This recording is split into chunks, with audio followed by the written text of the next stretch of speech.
There's a place where volcanic cliffs rise from turquoise waters, where penguins hang out near the warm water of the equator, and birds inflate their necks like balloons, while giant tortoises can live over 100 years old.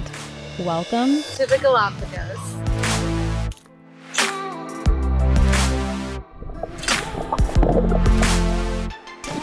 "600 miles off the coast of Ecuador lie the Galapagos Islands.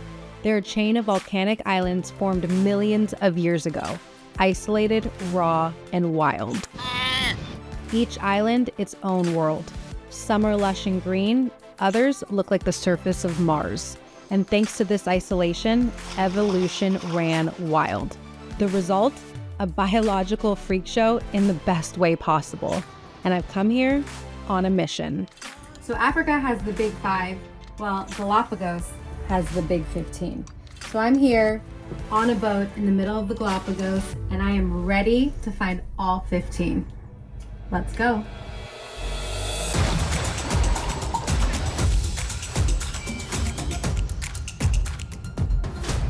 Good morning. It's our first morning here in the Galapagos. We boarded La Pinta, which is a yacht that basically goes all around the Galapagos. So this is our home for the next few days. We are in Santa Cruz Islands, and we just arrived at our first destination, which is Eden Island.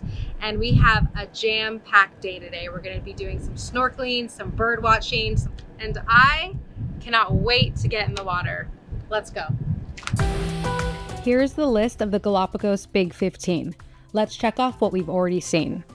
The giant Galapagos tortoise. We saw these giants on my arrival to Santa Cruz Island. Check.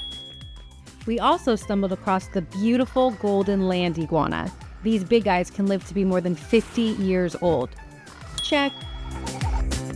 The marine iguana. I saw them lying around the dock at Santa Cruz, so check. All right, let's see what else we can find. These islands are full of wildlife.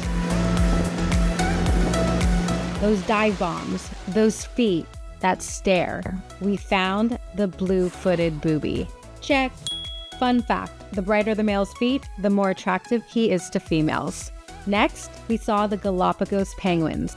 Now, I've seen penguins in Antarctica, so it was pretty cool to see them in this warm climate. Checking that one off the list. Also, fun fact, in the Galapagos, you're not allowed to explore the island alone. You need a guide with you at all times to protect the beauty of the islands and, of course, the animals. Off in the distance, we could see the Galapagos hawk nesting on a small lava shelf. Check. Finally, it was time to hit the water.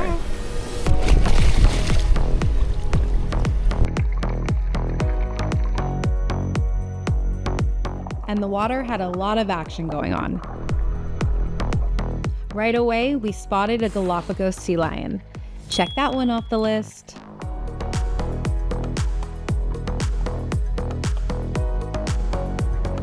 Just like those sea lions, I was ready to call it a day.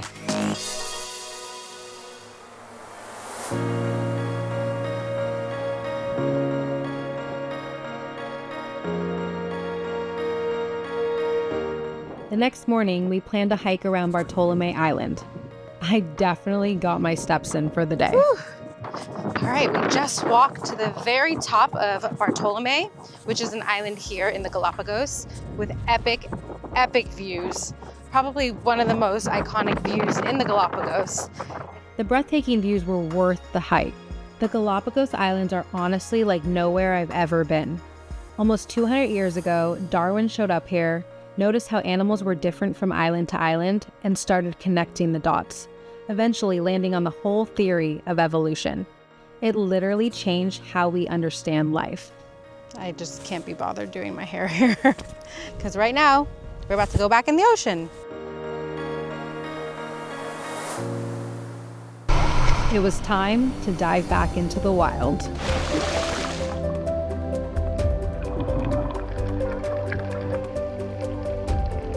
The water was crystal clear. I could see all the way to the bottom.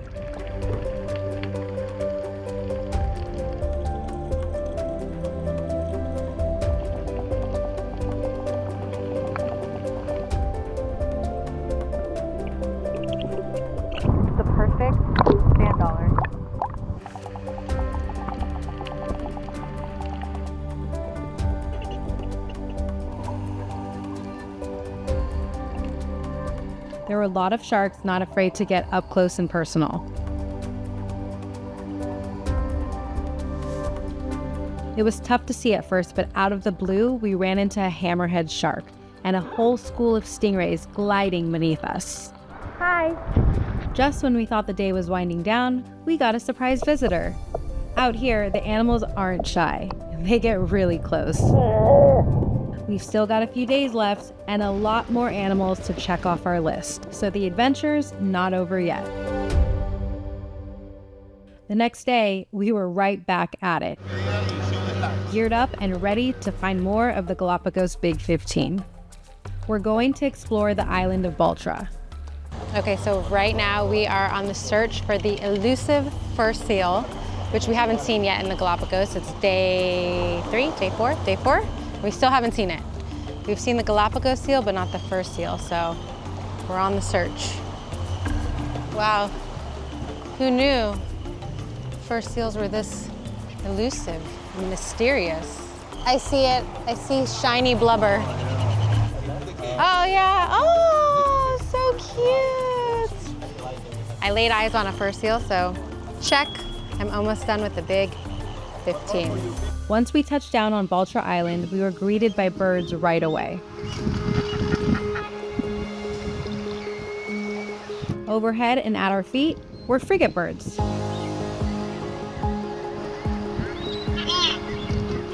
That one is a male because he inflated his red throat like a balloon. They do this to attract the females flying overhead. Check that one off the list.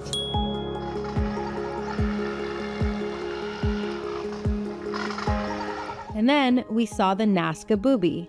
These birds lay 2 eggs, but only one chick survives. When the first hatches, it becomes the dominant one, killing its sibling to ensure its survival. Check. Also spotted a red-footed booby. Unlike other boobies, they have a beautiful, colorful face and will only nest in trees rather than the ground. It was an epic day of bird watching. I don't think I've ever seen so many birds in my life. 4 days went by too fast, and I can't believe it's already our final night on La Pinta.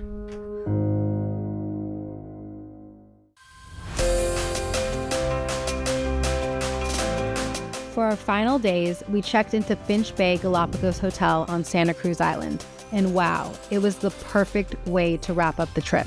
Super comfortable, a touch of luxury, and the food, unreal. What I loved most is that even though we were relaxing, we were still surrounded by the beauty of the islands, and the wildlife never felt far away. On our last morning, we went to Las Grietas, a swimming hole inside a huge crack of lava rock. Pristine, a little chilly, but all to ourselves. Sadly, my Galapagos trip has come to an end, and unfortunately, we are missing 4 out of the Big 15 because we didn't hit those islands, which only means one thing: I guess I'm coming back. You don't just come to the Galapagos to check boxes. You come dreaming of those once-in-a-lifetime moments. The islands pulse with biodiversity. The ecosystem, a vivid reminder of what the world once was, before human hands reshaped it. It feels surreal as it is humbling. Here, evolution isn't a theory. It's alive, unfolding, and pure. The Galapagos isn't just a tourist destination to me. It's what the world once was and still dares to be.